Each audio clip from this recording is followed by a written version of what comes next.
we've been watching Robbie Gordon in that 7 car. We're looking at him. He'd been right up against the wall the entire race. It was inevitable when you do that, just like Kurt Busch last Saturday night in the All-Star race, it's eventually just going to suck you right in. And you just have no margin for error, Larry. If the car scoots a little or slides a little, gets a little loose, you're in it. Now, we know this old car is tough. It's resilient. I mean, it'll take a licking down that right side, but you can't bang it around too much.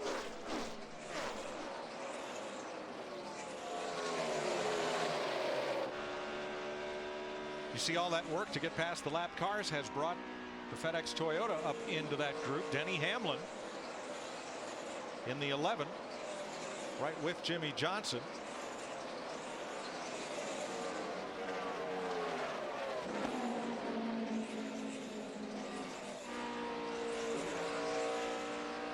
Well, you know, they make metal flake paint. Uh-oh, car going around in the wall. Slapped it. That's Jimmy Johnson, the 48 car. The 48 car. And he got it pretty darn good. Be ready, guys. Be ready. Got it good. Ready, guys. Be ready.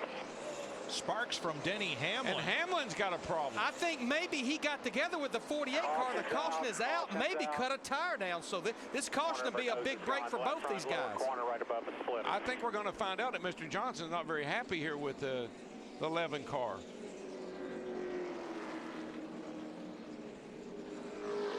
Third caution of the night, and it comes at lap 166.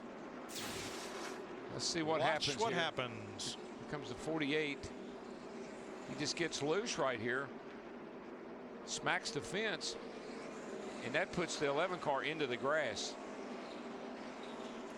11 car was trying to avoid the 48 as he was kind of trying to catch it after he hit the wall. But the question, Darrell, is what got Jimmy Johnson so loose there? He just look, the car just starts wiggling a little bit with him, and we saw him do that in the All-Star race. He said it was because the car was to his outside. That's my point about that 48 car. It's just a free running race car. You've got to be on your game. Now, Larry, you'll see it from Jimmy Johnson, and you look at all that.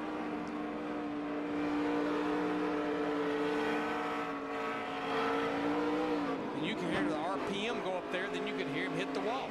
Don't believe it hurt it much. Now, what about the damage to the left lower nose of Denny Hamlin's car? Let's ride with Hamlin first. In front of you. Stay low, stay low, stay low. Clear, clear. All right, we're under caution. Pit road is open. Dick Berggren. David Rudeman's car is a little bit loose, hanging out the tail coming off the corner, so they're going to tighten down a little bit of wedge, add some static weight to the left rear corner of this car. Steve. Jimmy Johnson says that he thinks he has a flat right rear tire, and that's why his car got up into the wall. It looks inflated at this point, but Ron Malik is working on the right rear of the car. Krista? Kurt Busch said the adjustments on the last stop did not help. This time, 2 tires. Matt? Right side tires only for Kyle Busch. Crash. Oh, crash with the 12. Kyle Busch coming out of his pit. Brad Keselowski trying to get in. And this is after Kyle almost had a collision with another car trying to get out of his pit stall. Matt's right there. And the steering wheel, he says, is knocked out. They've got to get the toe sticks out, Mike. Big issues for leader Kyle Busch as well as the 12 of Brad Keselowski. There was also a close call, like you mentioned, with the 43 of Allmendinger. There's the first close call. Coming out around the Allmendinger car. Oh, that's a hard hit. That's going to do a lot of damage. Not only that, but Kyle Busch will be penalized for too fast exiting pit road. And one team had a tire roll across pit road out into the grass. Boy, did we have a lot changed there in a short time. A lot of damage to the right front on that 18 car, though. Tire violation was on A.J. Allmendinger's car. And you see a lot of tape and bare bond and sheet metal in use for Keselowski and Jimmy Johnson. We're under caution at Charlotte Motor Speedway in what has been a busy 2 weeks for NASCAR, with the All-Star race and the opening of the NASCAR Hall of Fame and the induction first of the founder of NASCAR, Bill France Sr.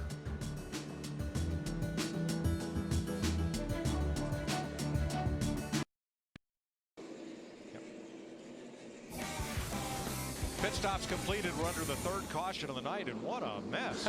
Gosh almighty. Collisions on pit road, crashes out on the racetrack. But Jeff Hammond thinks he knows what may have led to the cause of Jimmy Johnson going around to bring this caution out. Mike, if you take a look right here, they came around on the left side on that previous pit stop, and you see the left rear tire changer reach in. This is one of those big swings we talk about. He pulls a spring rubber, about a half spring rubber, out of that left rear, and a lot of times that will free a car up, and this is exactly what happened to that 48. Freed her up all right, Jeff. But you know what, Jeff, what I'm amazed at that is Jimmy had been complaining about his car being twitchy loose, and when you pull that rubber out of that left rear and soften it up, it kind of makes you even looser. Yeah, I think what they were trying to do is get the car to roll the center and not be so tight. Probably should have put a little wedge in it when they pulled that rubber out, and that would have kind of compromised. And suddenly problems with all three of the Gibbs cars. Denny Hamlin, damage to the nose and the splitter going through the grass. Kyle Busch, crash on pit road. And there's issues with Logano's car we'll get to in a minute. Getting ready to go green. Well, about time for a mess up on one of these restarts. That's the next thing we haven't experienced tonight. Elliott Sadler was the free pass. 6 cars took the wave around, and David Rudiman does not get going. They're going to sandwich him into turn 1. Paul Menard in that 98, that yellow car, he didn't get going either and really stacked them up in the high line. Yeah, they were all spinning their tires. It's just a common problem we have here every restart. Tell you what, we caught a glimpse of that 11 car, Denny Hamlin, that left front corner. Those guys actually did a pretty nice job patching that up above that splitter area. These guys get crazy when the sun goes down. They start driving like they're in a hurry. Well, let's get what you can get time on these restarts. And with the wave arounds, we're now back up to 28 cars on the lead lap. See sparks flying up on that 11. Well, we saw that. There. We saw that when the caution came out. When he went through the grass, Darrell, he did some damage to the undercarriage somewhere. Yeah, it's something behind, like in the left front tire area, or actually behind the left front. It looks right about where the jack stop is on the left side. It might. Oh boy! Squeeze play. Does this work? Not very often. Well, Robbie Gordon takes the hole outside. Bobby Labonte the inside, and the fellow who got squeezed right in the middle there was Travis Quapple in the 38. And what that is, that's a bunch of cars that's a lap down trying to be the first car lap down. Should we get a caution, they get the free pass back on the lead lap. I think something at that 11, that might be a piece of that nose that is missing. It's knocked back up on the car and dragging. Yeah, there's something, like Mike said, behind the left front tire, back in that rocker panel jack peg area. Because he had this is a caution waiting to happen right here. Like Darrell likes to say, caution breeds cautions. And somewhere in this pack, we could get another one. It's kind of my favorite song, Clowns to the left of me and Jokers to the right. And here I am, I'm stuck in the middle. Big break for Marcus Ambrose. You see his Kingsford car there, the 47. He had a right front tire going down when that caution came out. They found a cut in it. He was lucky not to be part of the Jimmy Johnson, Denny Hamlin dust-up. While we've been watching that, Greg Biffle in that 16 car, and then there's the Indy 500 winning. There's a happy man right there. He is now in Charlotte. All right, boys, the magic can begin now. The magic show will start. Let me show you how to do this. Check that hat. That's the Indy 500 winner's cap. You gotta love it. He and Dario, they were. I mean, I thought Chip was going to get down in the car with Dario when the race is over with. It was amazing. It was so cool. Well, there's his one bullet right now that's left maybe as a contender. Jamie McMurray in that one car, the car that won the Daytona 500. He is now in the 8th position with a little bit of heat from Jeff Burton in that 31. One car is pretty sporty, Larry. I've been watching him. It's not a bad car right now. It's pretty good. Robbie Gordon hit the wall coming off turn 4. Not the first time today. Probably won't be the last. He likes to run it up high. Dick Berggren.